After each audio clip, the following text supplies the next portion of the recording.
Good morning, students. Welcome to the class. बेटा आज आप 12वीं क्लास वाले बच्चों के लिए हम लोग नया जो चैप्टर है उसको शुरू कर रहे हैं और ये पोएम है आपके सामने है, वो है कीपिंग क्वाइट। कीपिंग क्वाइट मतलब शांत रहना। पैब्लो नेरूडा का लिखा हुआ है ये। इस कविता को हम आज शुरू कर रहे हैं। मैं इसको आपको आज आधी जो पोएम है उसको कर रहा हूँ। इसके 4 स्टैंजाज हैं, 4 में से 2 को मैं अभी आपको यहाँ पे ट्रांसलेट कर रहा हूँ। इसको कंप्लीट को भी कर सकते हैं, लेकिन थोड़ी सी बड़ी पोएम है, इसमें फिर वीडियो बड़ी हो जाएगी और फिर इसको ज़्यादा बड़ा साइज़ हो जाएगा। इसके लिए इसको आधे आधे में कर लेते हैं। तो मैं आज आपको इसको 2 जो स्टैंजाज है मैं आपको वो ट्रांसलेट करके बता रहा हूँ, उसको ज़रा देखते हैं हम लोग। कीपिंग क्वाइट, शांत रहना, पैब्लो नेरूडा का लिखा हुआ है। और ये जो कविता जो है पैब्लो नेरूडा ने इसको लिखा है शांति के ऊपर। शांति मतलब शांत बना रहना, मतलब जो विश्व के अंदर पूरी की पूरी शांति स्थापित हो जाए किसी तरीके से, उसके बारे में लिखा हुआ है इस कविता को।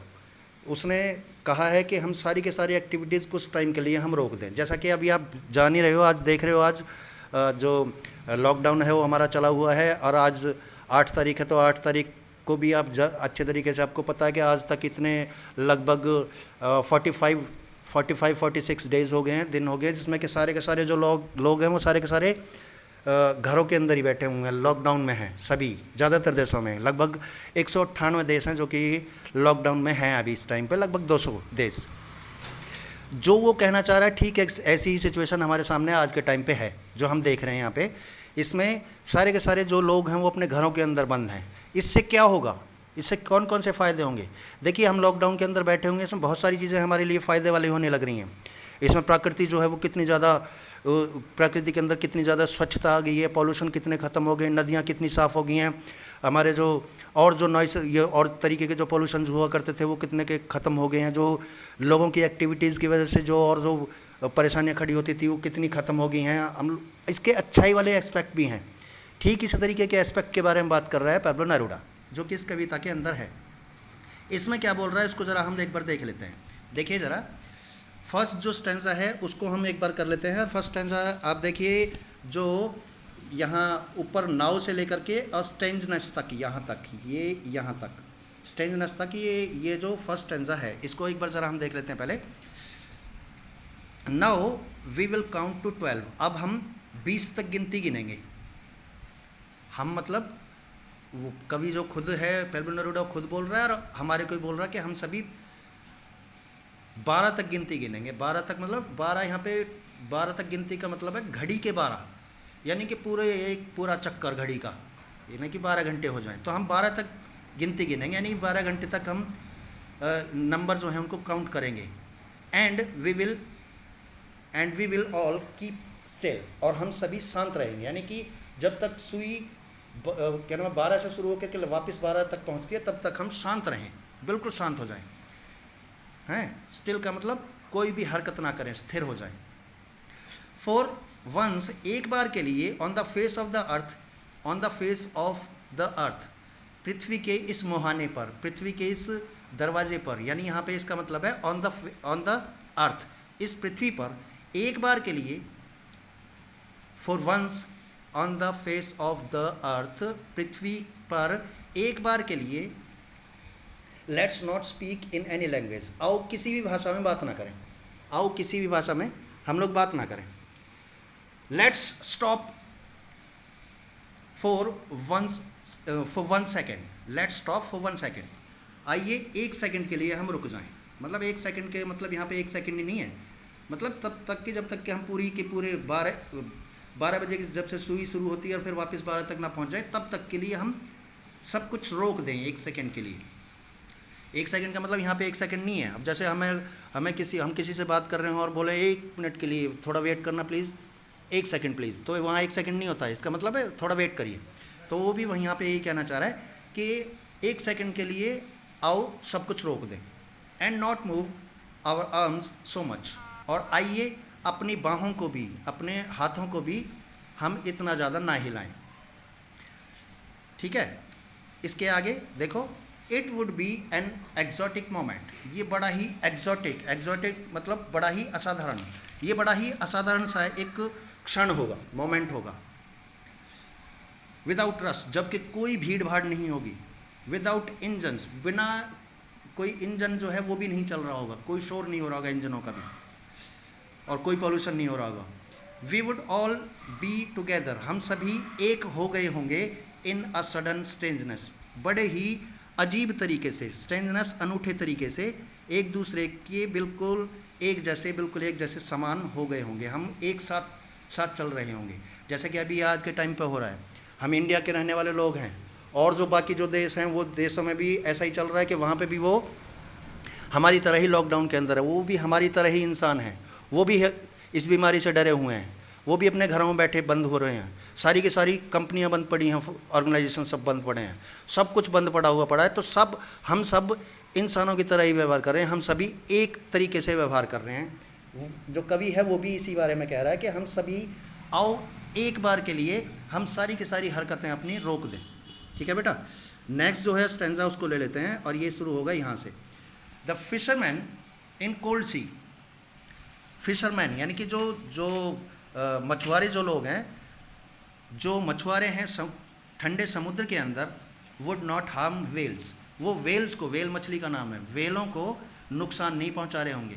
मछुआरे क्या करते हैं, मछुआरे मछलियों को पकड़ते हैं, जब मछलियों को पकड़ेंगे तो मार करके वो खाएंगे, वो तो वो मछलियों के जीवन को नुकसान हो गया। तो यानी कि हम कुछ ना कुछ प्रकृति को नुकसान पहुंचा रहे हैं। तो जब हम सब रुक जाएंगे तो क्या होगा, जो मछली पकड़ने वाले जो फिशरमैन हैं, जो कि मछलियों को मार करके खाया करते हैं, बेचा करते हैं, वो सब भी मछलियों को नुकसान नहीं पहुंचा रहे होंगे। And the man gathering salt, और वह व्यक्ति जो कि नमक को इकट्ठा करता है। पहले इस बात को समझने की जरूरत है, नमक इकट्ठा कैसे किया जाता है, नमक को पहले तैयार कैसे किया जाता है। नमक को तैयार करने के लिए जो कोस्टल एरियाज़ हुआ करते हैं, हमारे जो गुजरात का जो कच्छ का एरिया, वहाँ पे नमक तैयार किया जाता है। वो क्या करते हैं, समुद्र से पानी लेकर के आते हैं जो कि खारा होता है, और उन पर बड़े बड़े खेत जो हैं उनको बना लिया करते हैं, खेतों में क्यारियाँ बना लेते हैं और उनमें पानी डालते हैं समुद्र का, और उसको छोड़ करके आ जाते हैं। फिर कई दिनों के बाद वहाँ पे जाते हैं, जब वो पानी जो है वो इवेपोरेट हो चुका होता है, वाष्प बन के भाप बन के उड़ जाता है, और उसमें सिर्फ नमक रह जाता है खेतों के अंदर। तो उसके अंदर क्या करते हैं, वहाँ पे मजदूर जाया करते हैं, और उनको ना कस्सी कुदाली वगैरह से इन सब से तोड़ करके उनको निकाला करते हैं। वो तो वो गरीब होते हैं, आपको पता ही है, नमक सबसे सस्ती चीज़ जो है वो नमक है इंडिया के अंदर, इसके ऊपर टैक्स भी नहीं है।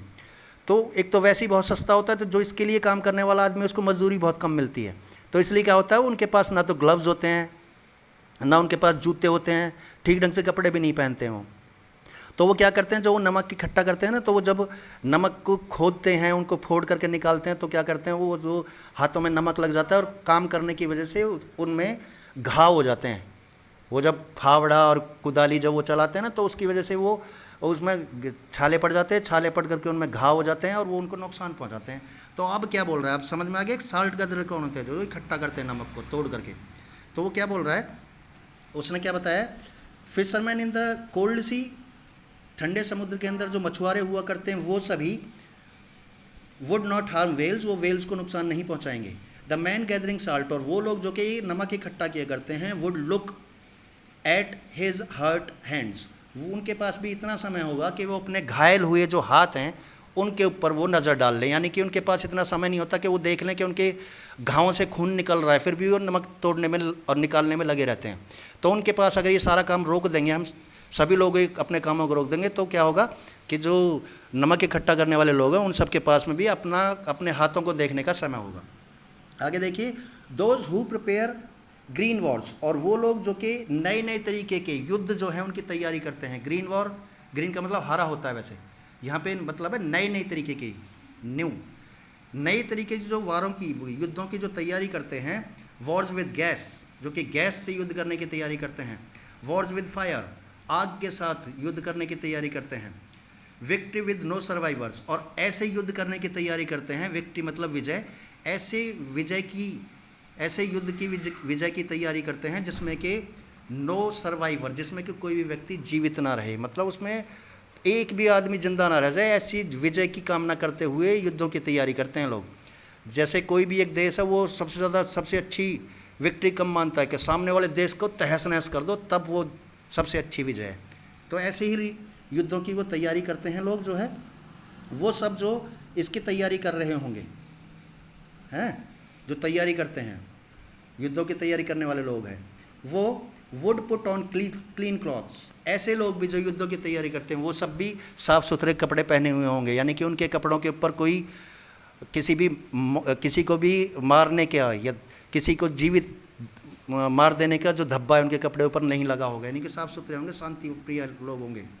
And walk about with their brothers, और अपने भाइयों के साथ में वो चल रहे होंगे, यानी कि इधर उधर उनके हाथों में हाथ डाल करके वो चल रहे होंगे।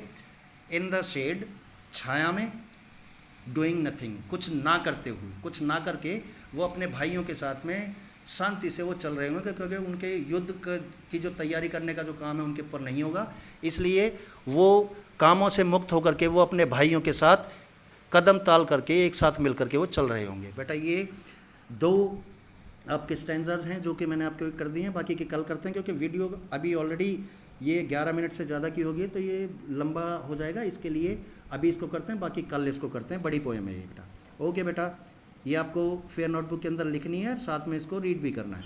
This is your homework. Have very good day बेटा, बाय।